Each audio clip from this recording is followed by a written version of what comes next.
So this is my masterclass, lesson 23, taking damage. I know some people, especially when I play against certain people, they tend to take damage in the wrong order. What I mean to say, in not the most optimal order, and it tends to cost them, the game. And I do see some people who do take damage pretty well, but normally they take damage the wrong way, and it tends to cost them the duel. For example, let's say your opponent has a battle card with has two battle cards. One has double strike, one has critical. So one with crit and one with double strike, right? And in that scenario, I would recommend to block the crit and take the double strike. The reason for this is that critical, you don't benefit from critical. You don't get anything from taking the crit. And then trying to stop the double strike, because all you're going to do is, one, if you take the crit, you get nothing for that, so you're losing. You're losing on card advantage from that. And then when you stop the double strike, you're giving up a card to stop the double strike, and you're not getting anything out of it. So you didn't get nothing from crit, and you lost something because of the double strike.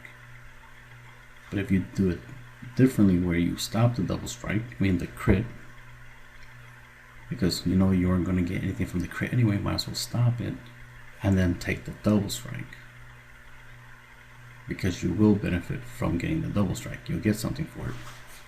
You get a card, one card for replacing the card you used to stop the crit, and you get an extra card for the fact that you took the double strike, of course, right? So you get a card to replace the card when you take the double strike, you get two cards. You're replacing the card you used to stop the crit, and you get an extra card to play, because you have to take into account that when it's your turn, you're going to draw a card. So let's just say you had no cards except for the two cards you got to your hands from double strike. Let's say you have, obviously you have one card, you used it for the crit, and then you took the double strike. So now you got two cards in your hand. Then you draw, that's your third card. So now you have three cards. What you want to do, what you're going to more likely do is you're going to charge that one of those cards as energy, which is going to leave you with two cards. Right? Now, if you did it differently, right, and you took the crit, which gave you nothing, right? Let's say you have one card in your hand, you took the crit, you gain nothing from that. Your opponent swings with a double strike, and you combo the one card in your hand, right? Or you use the one card in your hand to stop the double strike. So now you have no cards in your hands. Then it's your turn, you draw. You either have to choose between charging that card as energy, or keeping your hand and not charging. And that could be a really bad situation to be in, because maybe you do need to charge, but you also want to make a play. And that play could be crucial. So you're in a damn if you do, damn if you don't situation. You don't want to be in that situation. That's why it's better to take damage in an order. Because remember, you took the crit, which wasn't much damage, but you stopped the double strike. But you didn't benefit from that situation, other than you didn't take 2 damage. But game state wise, you didn't benefit from it. Like trying to not take the double strike damage, you end up putting yourself in a bad situation where it'd be hard for you to play back, to play against your opponent. Which is why you want to be in a situation where it's like, all right, I'll stop the crit because I get nothing for letting it hit me, and then I'll take the double strike because I will benefit from that. It's the same thing as if your opponent had a battle card with crit and a battle card with single damage, just a regular battle card, or leader swing and something with crit. Stop the crit, take the damage. The main point is you always want to take the damage in that situation, because you actually benefit from taking damage. So you always want to stop crit and take any other damage.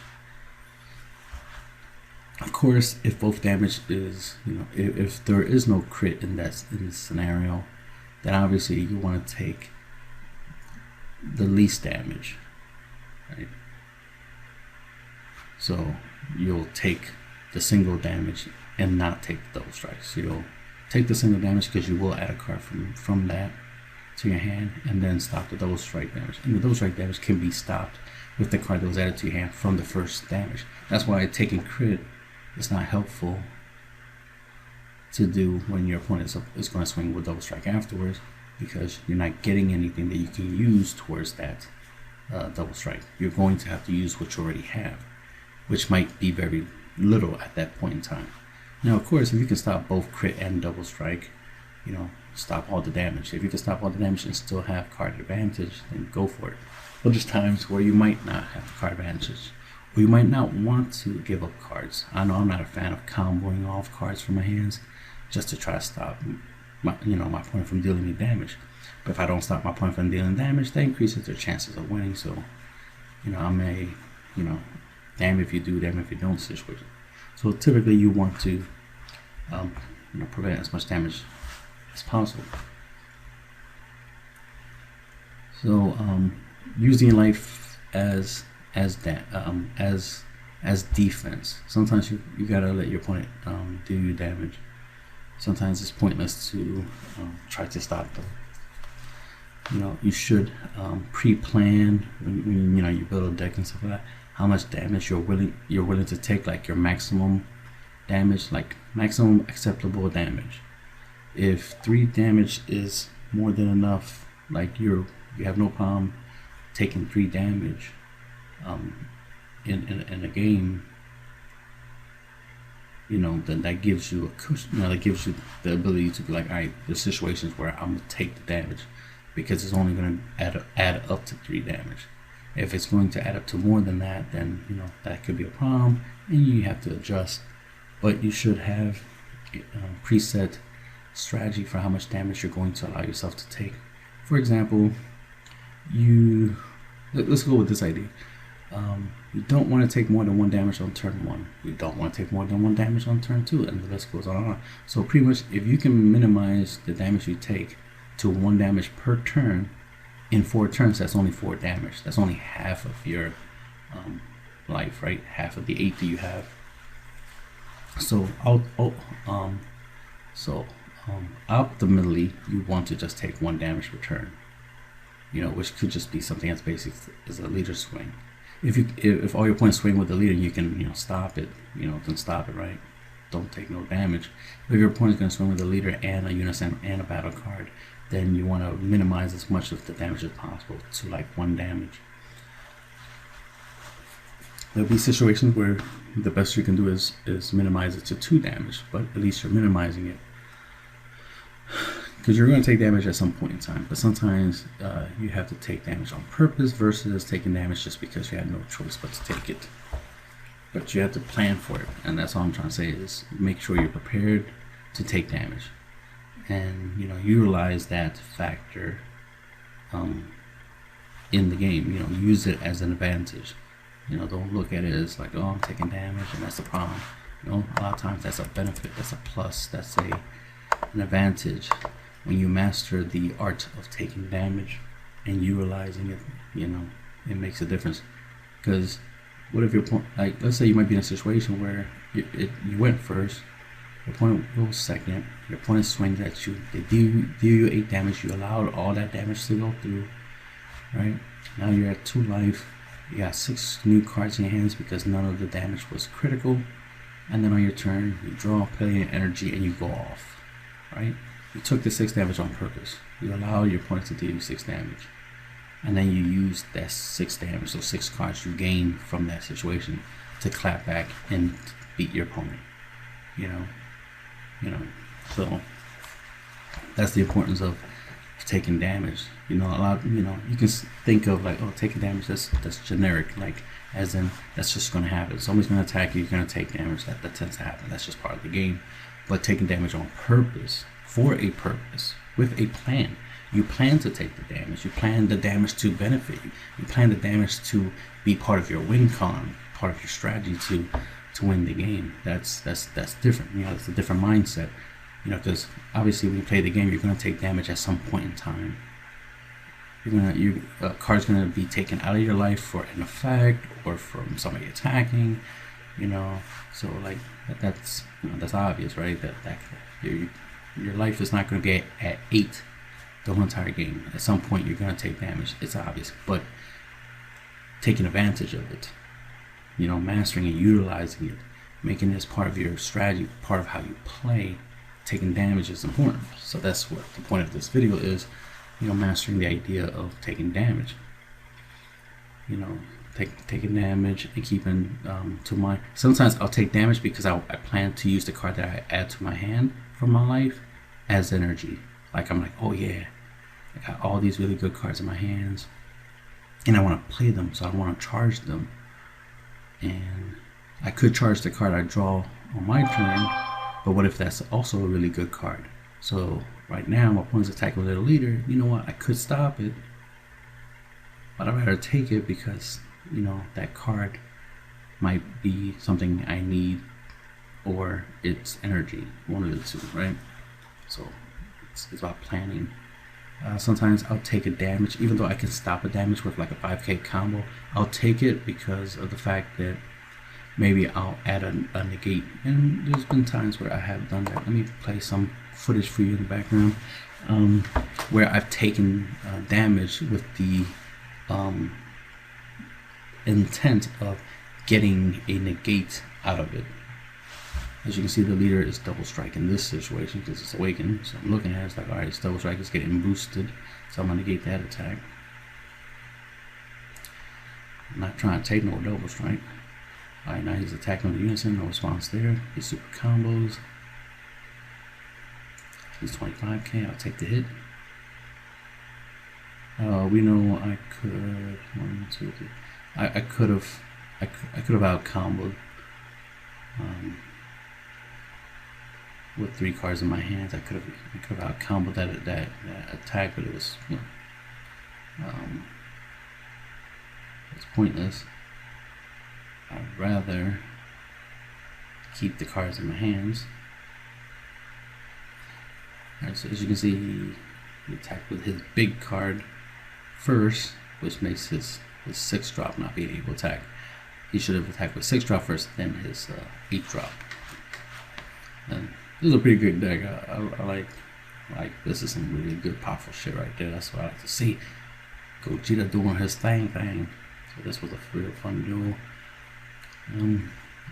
But can you see his hand is way thicker than mine at the current moment in this matchup, but my hand's not that bad. There's some good stuff in here. Just a matter of putting it all together. You know, because I could bring out a 30k skillless battle card and give it double strike. So right here I'm getting a plus out of this. Bring my ball.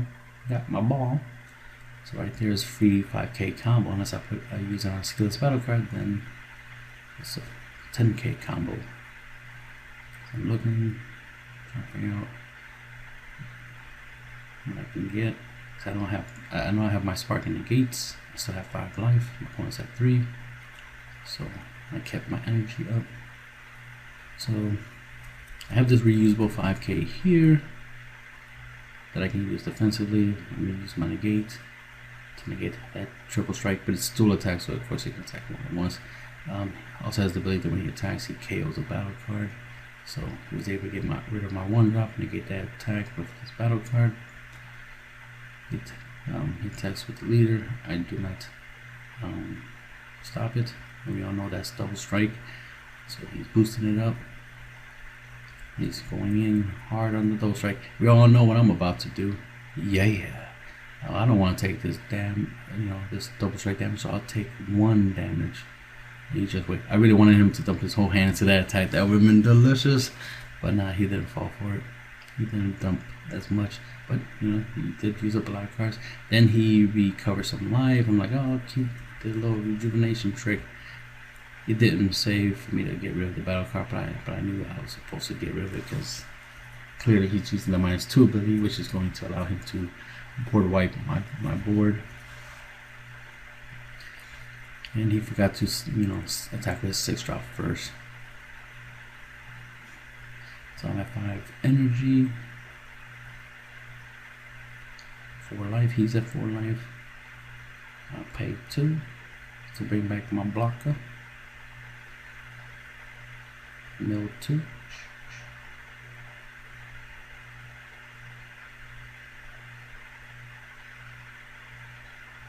Swing with the leader. But should get draw. He uses that, so he gets rid of my blocker. I still draw. Pay 2 to play her. Does suck that these things don't have barrier, because obviously this is hurting me. Like, she's blocker revenge, which is nice, but she doesn't have barriers. He doesn't charge. He swings, activates his effect to get rid of my blocker.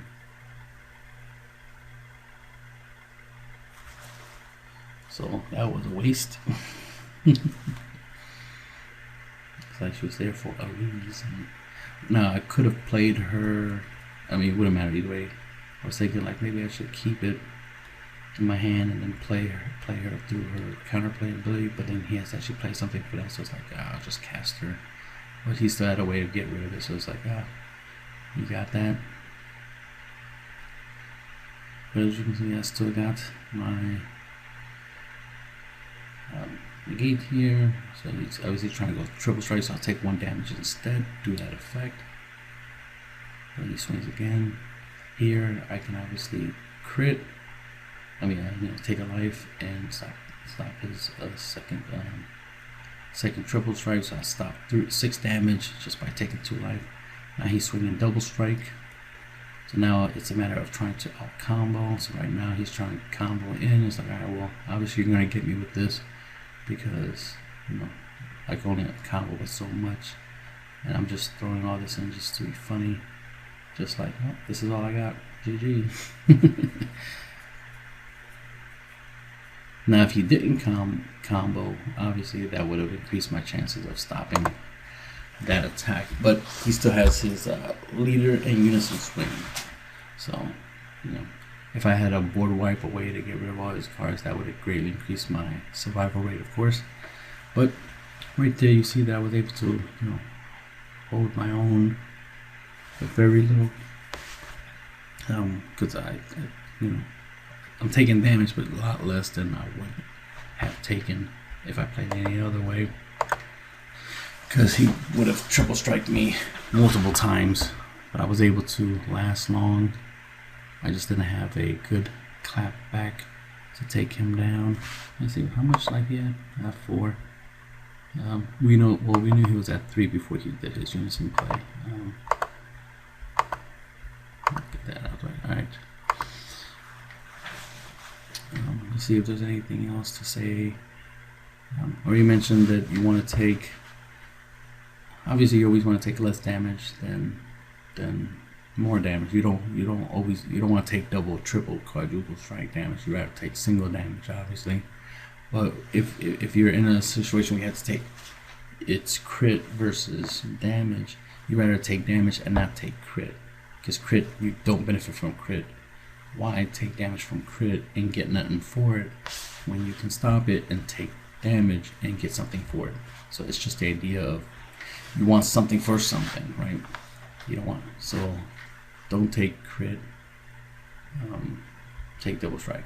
Plus here's another thing that could happen. What if your opponent swings with crit and then they plan to chompa it, right? So they plan to give it double strike. So by you not stopping the crit, now you open up the chances of a double strike, and then you get double strike here, so you lose 2 life and you don't get none for it. So you lost twice as hard in that situation than if you were to stop the crit and then take the double strike, because at least the double strike, you benefit from it.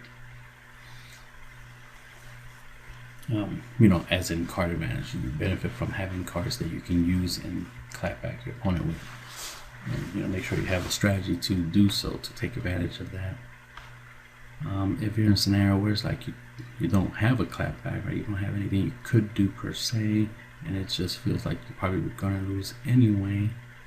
but you want to give yourself a fighting chance to maybe get lucky, then yes, I understand taking less damage as opposed to more damage can be optimal. But on average, taking more damage tend to help, because that's more cards, that's more options. That's why taking damage as opposed to not taking crit, you know, taking damage so that way you add cards to your hands gives you more options, which is the whole point, is mastering the option aspect. Because I know there's a lot of people tend to take crit whenever like double strike or something similar is on the field. They tend to try to save their defense for the double strike instead of using the defense against the crit and take the double strike. Now if you only have like 2 life left, obviously take the crit, stop the double strike. That's common sense, because if not, you'll just lose. But if you have 3 life, then stopping the crit and taking the double strike, you know, you'll survive because you'll still have 1 life left, and now you have 2 cards that you can use for the clapback. Just make sure you have you have plans to attack your opponent back and win.